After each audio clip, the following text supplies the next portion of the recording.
Hi there, I'm Ben Cloutier, and this is my persuasive speech for advanced public speaking.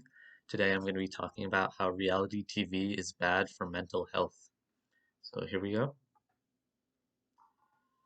I'm sure we've all indulged in reality television at some point. Who could resist fantastic stories with characters remarkably entertaining in their relatability? I know I've probably spent dozens of hours watching people go about their days, sharing their personal stories to a camera with their friends and family. However, through my research, I found that reality TV can have a definite negative effect on people's mental health, whether they be acting in reality productions or viewing it.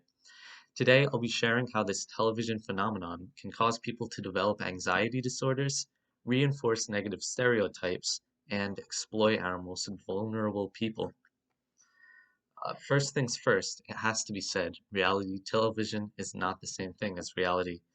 A number of people involved in competition shows or reality documentary shows have reported over-editing or even the use of soft scripts in these productions. Soft scripting is a technique in which, while no paper script is distributed to actors, each scene does take place under a tight schedule and is overseen by a director. This, along with carefully edited sequences cut together days and weeks after the events actually take place, presents a false reality that isn't really comparable to the actual events. Hulk Hogan, former wrestler, had a reality show about his family life about 15 years ago called Hogan Knows Best. In his 2009 autobiography, My Life Outside the Ring, he claimed that paying a camera crew to record himself, his wife, and his two children for hours a day would be very expensive. Instead, they simply filmed a couple of hours a day, while the crew instructed the family to over-exaggerate actions that might seem like real things that the family would do. To a professional performer like Hulk Hogan, I'm sure it was pretty easy to play a character for the camera, but the show was presented as reality to the viewers. Furthermore, contestants of shows like The Bachelor admit to scripting and editing of events. A 2009 interview with Megan Paris, a contestant on season 13 of The Bachelor, revealed much about how the competition show is produced. She says, "I don't think the producers showed any real conversation I had with anyone. You'll hear someone make one comment, and then they'll show a clip of somebody's face to make it look like that is their facial reaction to the statement, but really, somebody made that face a day before to something else. It's just piecing things together to make a story." The conversations, events, and even entire characters in these shows are fictionalized in order to tell a more exciting narrative, giving viewers a false reality in exchange for higher viewership. For years, the people behind the scenes of your favorite competition shows, slice of life reality TV, and even game shows have been manufacturing personalities. Even if they don't write characters like written television does, they present characters in stereotypical ways that do a disservice to already marginalized groups. For instance, Jennifer Posner, author of Reality Bites Back: The Troubling Truth About Guilty Pleasure TV, told the New York Times that for more than a decade, reality TV has stuffed binders full of women with stock characters. She lists some of these stock characters, like the dumb blonde, the backstabber, and the seductress. They even go as far to create characters based on the angry black woman stereotype, an obviously racist and misogynistic stereotype. Uh, Obviously, these generalizations and stereotypes are gross mischaracterizations of real people. In an effort to manufacture drama from realistic characters, what the writers and directors of these shows are doing is creating stereotypes and negatively affecting how viewers look at other people.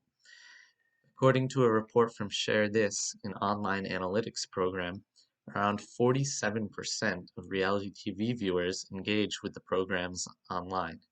If that many people are engaging with media full of stereotypes and responding to these characters online on social media, they could be spreading generalized interpretations of marginalized groups.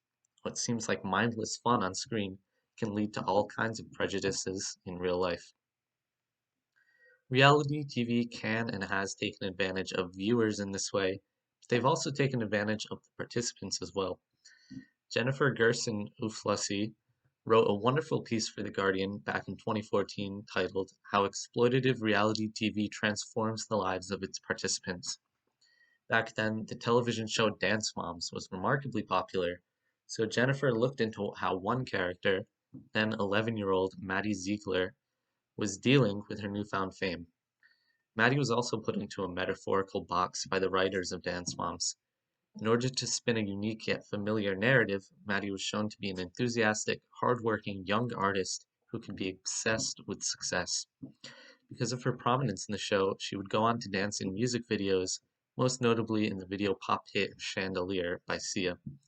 To be thrust into the spotlight at such a young age and to be televised for a national audience must have generated immense pressure for young Maddie.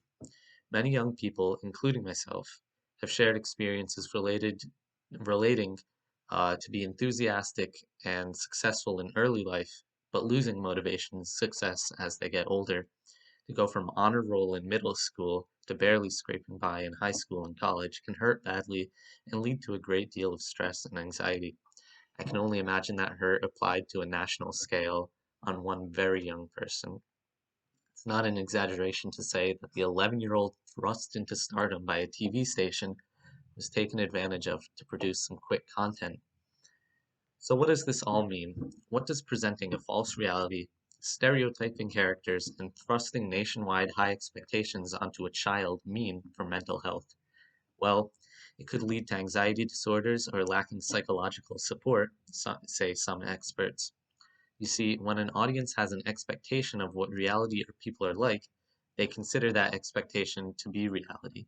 It doesn't matter if these uh, expectations are over dramatized events of bad stereotypes.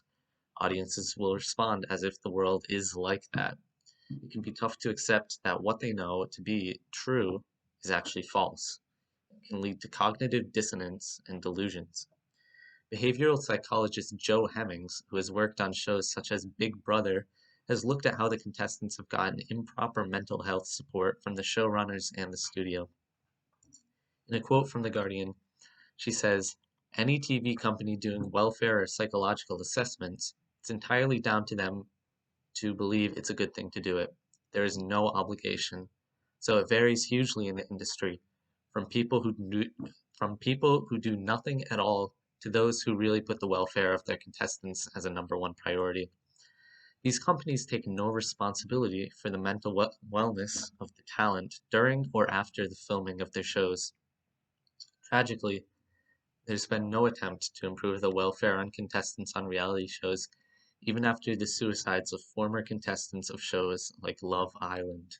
So, in the worst case scenario, contestants of reality TV can be left with crippling mental traumas while producing shows that leave viewers with cognitive dissonance and a stereotypical worldview. I hope I've pointed out ways that leading reality television productions can harm both individuals and groups of people. Whether they be in front of the camera or in front of the television set, the insidious effects of these programs can be felt for years to come. And while I don't think reality TV is inherently destructive, leading trends show time and time again that people are hurt deeply by these programs and how they're manufactured. Thank you very much.